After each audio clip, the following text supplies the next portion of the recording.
नमस्कार दोस्तों, अगर आपको ऑस्ट्रेलिया और न्यूजीलैंड के बीच खेला गया क्रिकेट वर्ल्ड कप 2023 का 27वां और सबसे रोमांचक महामुकाबला पसंद आया हो तो इस वीडियो को आप एक लाइक जरूर करें।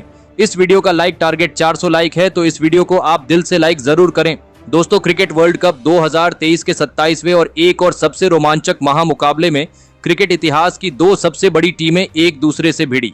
इस बार पैट कमिंस की ऑस्ट्रेलिया की टीम के सामने टॉम लेथम की न्यूजीलैंड की टीम खड़ी थी। इस रोंगटे खड़े कर देने वाले महामुकाबले में न्यूजीलैंड के कप्तान टॉम लेथम ने टॉस जीता और पहले गेंदबाजी का फैसला लिया और ऑस्ट्रेलिया की टीम को पहले बल्लेबाजी के लिए आमंत्रित किया। उसके बाद रनों की बारिश करने के इरादे से ऑस्ट्रेलिया के दो बेहतरीन फॉर्म में चल रहे ओपनर बल्लेबाज मैदान में उतरे, डेविड वार्नर, और इस बार उनके साथ चोट से वापसी कर रहे ट्रेविस हेड बल्लेबाजी करने मैदान में उतरे।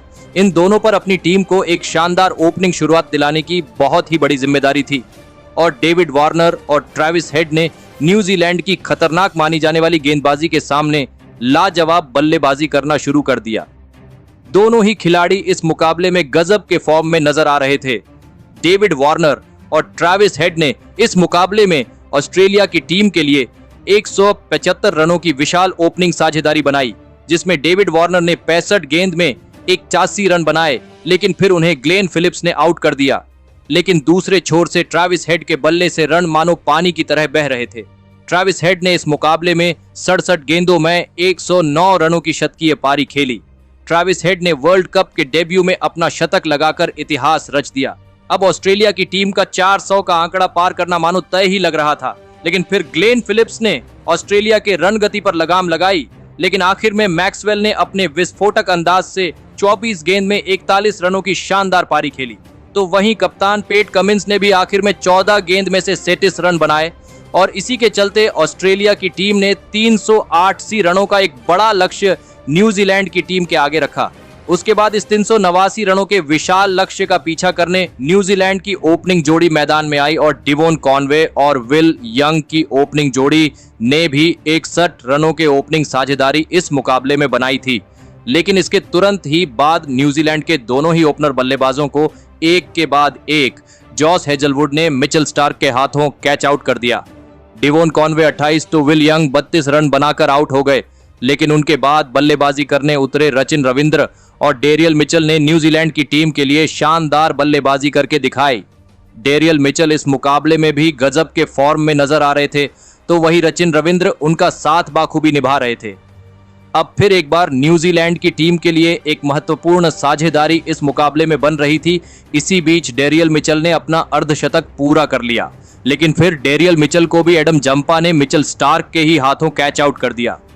डेरियल मिचेल 54 रन बनाकर आउट हो गए, तो वही उनके बाद बल्लेबाजी करने आए कप्तान टॉम लेथम को भी एडम जंपा ने आउट करके मुकाबले में बहुत बड़ा फेरबदल कर दिया। लेकिन एक छोर से रचिन रविंद्र ने अपना अर्धशतक पूरा कर लिया था। अब वह अपने शतक की तरफ आगे बढ़ रहे थे, लेकिन अभी भी न्यूजीलैंड की टीम को 9 से ऊपर की रन गति से रनों की आवश्यकता थी। अब ग्लेन फिलिप्स उनका साथ देने मैदान में उतरे थे और फिर सेट हो चुके रचिन रविंद्र ने फिर एक बार ऑस्ट्रेलिया की गेंदबाजी पर पलटवार करते हुए विस्फोटक बल्लेबाजी करना शुरू कर दिया था। रचिन रविंद्र की बल्लेबाजी ने ऑस्ट्रेलिया की पूरी गेंदबाजी को हिला कर रख दिया था और फिर पारी के 37वें ओवर की पहली ही गेंद पर मैक्सवेल को एक शानदार छक्का लगाते हुए रचिन रविंद्र ने इस मुकाबले में अपना शतक पूरा कर लिया। लेकिन दूसरे छोर पर इसी ओवर में ग्लेन फिलिप्स का विकेट ग्लेन मैक्सवेल को ही मिल गया। एक छोर से रचिन रविंद्र शानदार बल्लेबाजी कर रहे थे, लेकिन उनका साथ कोई नहीं निभा रहा था।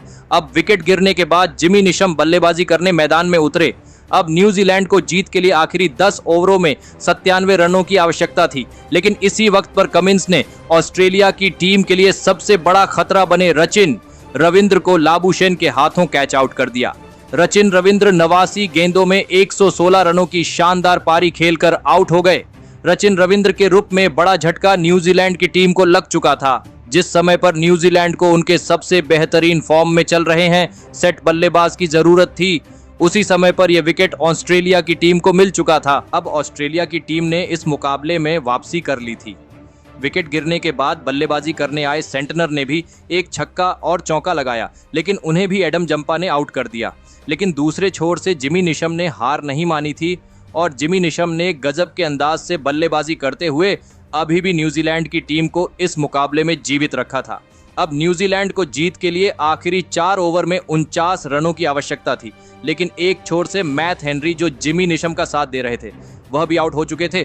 लेकिन तभी जिमी निशम ने अपने बल्ले से लाजवाब छक्के चौके लगाए और जिमी निशम ने अपना अर्धशतक भी पूरा कर लिया। अब जिमी निशम का साथ देने ट्रेंट बोल्ट मैदान में उतरे थे, लेकिन अब आखिरी 6 गेंद में न्यूजीलैंड को जीत के लिए 19 रन चाहिए थे और अब इस मुकाबले का निर्णायक और आखिरी ओवर डालने मिचेल स्टार्क को बुलाया गया। और फिर इस ओवर की पहली गेंद पर स्ट्राइक पर खड़े ट्रेंट बोल्ट ने 1 रन लेकर जिमी निशम को स्ट्राइक पर बुलाया। अब न्यूजीलैंड को जीत के लिए 5 गेंद में 18 रनों की आवश्यकता थी, लेकिन उसकी अगली गेंद पर मिचेल स्टार्क ने एक बड़ी गलती कर दी और वाइड गेंद डाल दी जो सीधे चौके के लिए चली गई, जिस पर न्यूजीलैंड को 5 रन मिले। अब न्यूजीलैंड को 5 गेंद में 13 रन चाहिए थे, लेकिन इस ओवर की अगली 3 गेंदों पर जिमी निशम ने हर एक गेंद पर 2 रन निकाले। अब आखिरी 2 गेंदों पर न्यूजीलैंड को जीत के लिए 7 रन चाहिए थे, लेकिन उसके अगली भी गेंद पर जिमी निशम ने शॉट खेला और उस पर भी 2 रन दौड़ने चाहे, लेकिन तभी जिमी निशम रन आउट हो गए। जिमी निशम ने इस मुकाबले में 39 गेंदों में 58 रन बनाए। अब आखिरी गेंद पर न्यूजीलैंड को जीत के लिए 6 रन चाहिए थे। बल्लेबाजी के लिए लोकी फर्ग्यूसन आए थे, लेकिन इस आखिरी गेंद पर स्टार्क ने न्यूजीलैंड के बल्लेबाज को एक भी रन नहीं बनाने नहीं दिया और न्यूजीलैंड पर ऑस्ट्रेलिया की टीम ने इस रोंगटे खड़े कर देने वाले महामुकाबले में 5 रनों से जीत हासिल कर ली। दोस्तों, इस हाई स्कोरिंग महामुकाबले में न्यूजीलैंड के बल्लेबाजों ने अंत तक ऑस्ट्रेलिया की गेंदबाजी को कड़ी टक्कर दी, लेकिन आखिर में ऑस्ट्रेलिया की गेंदबाजी ने बाजी मार ली। लेकिन दोस्तों, अगर सेमीफाइनल में भारत का मुकाबला ऑस्ट्रेलिया से होगा तो कौन सी टीम आपके हिसाब से जीतेगी? आप अपने राय नीचे कमेंट में देना बिल्कुल ना भूलें। धन्यवाद।